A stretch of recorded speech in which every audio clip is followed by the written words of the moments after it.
ನಮಸ್ತೆ friends, welcome to my channel simple ಹೋಮ್ಗೆ ನಿಮಗೆಲ್ಲರಿಗೂ ಸ್ವಾಗತ. ಮನೆಯಲ್ಲಿ ಚಪ್ಪಲಿ ಹಾಗೂ ಶೂಗಳನ್ನು ಉಲ್ಟಾ ಅಥವಾ ತಲೆ ಕೆಳಗಾಗಿ ಇಟ್ಟಾಗ ನಮ್ಮ ಹಿರಿಯರು ಬೈದಿರುವುದನ್ನು ನೀವು ಕೇಳಿರಬಹುದು ಅಥವಾ ನೋಡಿರಬಹುದು. ಶಾಸ್ತ್ರಗಳ ಪ್ರಕಾರ ಚಪ್ಪಲಿ ಅಥವಾ ಶೂಗಳನ್ನು ತಲೆ ಕೆಳಗಾಗಿ ನಾವು ಯಾಕೆ ಇಡಬಾರದು ಎಂದು ತಿಳಿಯುವುದಾದರೆ, ಮನೆಯ ಒಳಗೆ ಅಥವಾ ಮನೆಯ ಹೊರಗೆ ನಾವು ಧರಿಸುವ ಚಪ್ಪಲಿಗಳು ಅಥವಾ ಶೂಗಳು ತಲೆ ಕೆಳಗಾಗಿ ಬಿದ್ದಾಗ ಅಥವಾ ನಾವು ಇಟ್ಟಾಗ ಮನೆಯ ಹಿರಿಯರು ತಕ್ಷಣ ನಮಗೆ ಬೈಯುತ್ತಿದ್ದರು, ಸರಿಯಾಗಿ ಇಡು ಎಂದು ಹೇಳುತ್ತಿದ್ದರು. ಆದರೆ ಚಪ್ಪಲಿಗಳನ್ನು ಮತ್ತು ಬೂಟುಗಳನ್ನು ಉಲ್ಟಾ ಇಡುವುದರಿಂದ ಆಗುವ ಪರಿಣಾಮಗಳು ಎಂದರೆ, ಇದರಿಂದಾಗಿ ನಾವು ಜೀವನದಲ್ಲಿ ಹಲವಾರು ಕಷ್ಟ, ನಷ್ಟ, ಸಮಸ್ಯೆಗಳನ್ನು ಎದುರಿಸಬೇಕಾಗುತ್ತದೆ. ಇನ್ನು ಶೂ ಮತ್ತು ಚಪ್ಪಲಿಗಳನ್ನು ಉಲ್ಟಾ ಇಡುವುದರಿಂದ ಮನೆಯಲ್ಲಿ ಕಲಹ ಉಂಟಾಗುವುದರ ಜೊತೆಗೆ ವಿನಾಕಾರಣ ಕುಟುಂಬದ ಸದಸ್ಯರ ನಡುವೆ ಜಗಳಗಳು ಸೃಷ್ಟಿಯಾಗಬಹುದು.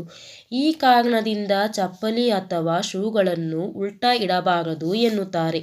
ಮನೆಯಲ್ಲಿ ಉಲ್ಟಾ ಬಿದ್ದ ಚಪ್ಪಲಿಗಳನ್ನು ನೋಡಿದ ತಕ್ಷಣ ಅದನ್ನು ಸರಿಪಡಿಸಿ. ಇಲ್ಲವಾದಲ್ಲಿ ಮಾತೆ ಲಕ್ಷ್ಮಿ ನಿಮ್ಮ ಮೇಲೆ ಕೋಪಗೊಳ್ಳಬಹುದು. ಇದರಿಂದ ಮನೆಯಲ್ಲಿ ಹಣದ ಕೊರತೆ ಉಂಟಾಗಬಹುದು. ಇನ್ನು ಚಪ್ಪಲಿ ಮತ್ತು ಶೂಗಳನ್ನು ಉಲ್ಟಾ ಇಡುವುದರಿಂದ ಮನೆಯ ಕುಟುಂಬ ಅಥವಾ ಮನೆಯ ಸದಸ್ಯರ ಆರೋಗ್ಯದ ಸಮಸ್ಯೆ ಕೂಡ ಉಂಟಾಗಬಹುದು. ಅಲ್ಲದೆ ಮನೆಯ ಸದಸ್ಯರ ಮೇಲೆ ಇದು ಕೆಟ್ಟ ಪರಿಣಾಮವನ್ನು ಕೂಡ ಬೀಳಬಹುದು. ಹಾಗೂ ಚಪ್ಪಲಿಗಳನ್ನು ಶೂಗಳನ್ನು ಉಲ್ಟಾ ಇಡುವುದರಿಂದ ಶನಿದೇವರ ಕೋಪಕ್ಕೆ ಕೂಡ ನೀವು ಗುರಿಯಾಗಬಹುದು. ಏಕೆಂದರೆ ಶನಿದೇವರು ಪಾದದ ಅಂಶವೆಂದು ಪರಿಗಣಿಸಲಾಗುತ್ತದೆ. ಅದಕ್ಕಾಗಿಯೇ ಚಪ್ಪಲಿಯನ್ನು ನೇರವಾಗಿ ಇಡುವುದು ಉತ್ತಮ ಎಂದು ಹೇಳಲಾಗುತ್ತದೆ. ನಕಾರಾತ್ಮಕ ಶಕ್ತಿಯು ಕೂಡ ಪ್ರವೇಶವಾಗಬಹುದು. ಶಾಸ್ತ್ರದ ಪ್ರಕಾರ ಚಪ್ಪಲಿ ಮತ್ತು ಬೂಟುಗಳನ್ನು ತಲೆ ಕೆಳಗಾಗಿ ಅಥವಾ ಉಲ್ಟಾ ಇಡುವುದರಿಂದ ಮನೆಗೆ ನಕಾರಾತ್ಮಕ ಶಕ್ತಿ ಬರುತ್ತದೆ ಮತ್ತು ಮನೆಯಿಂದ ಧನಾತ್ಮಕತೆ ದೂರ ಹೋಗುತ್ತದೆ. ಇದಲ್ಲದೆ ಸಂಸಾರದ ಸುಖ ಶಾಂತಿಗೆ ಸಾಕಷ್ಟು ಅಡ್ಡಿ ಉಂಟಾಗಬಹುದು. ಇವೆಲ್ಲ ಕಾರಣಗಳಿಂದ ಚಪ್ಪಲಿಯನ್ನು ಉಲ್ಟಾ ಇಡಬಾರದು ಎಂದು ಹಿರಿಯರು ಹೇಳುತ್ತಿದ್ದರು.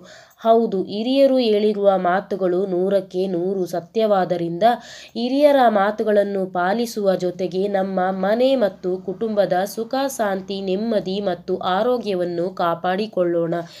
ಈ ವಿಡಿಯೋ ನಿಮಗೆ ಇಷ್ಟ ಆಗಿದ್ದರೆ ಪ್ಲೀಸ್ ನನ್ನ ಚಾನಲ್ನ ಲೈಕ್ ಮಾಡಿ, ಕಮೆಂಟ್ ಮಾಡಿ, ಸಬ್ಸ್ಕ್ರೈಬ್ ಆಗಿ. Thank you for watching.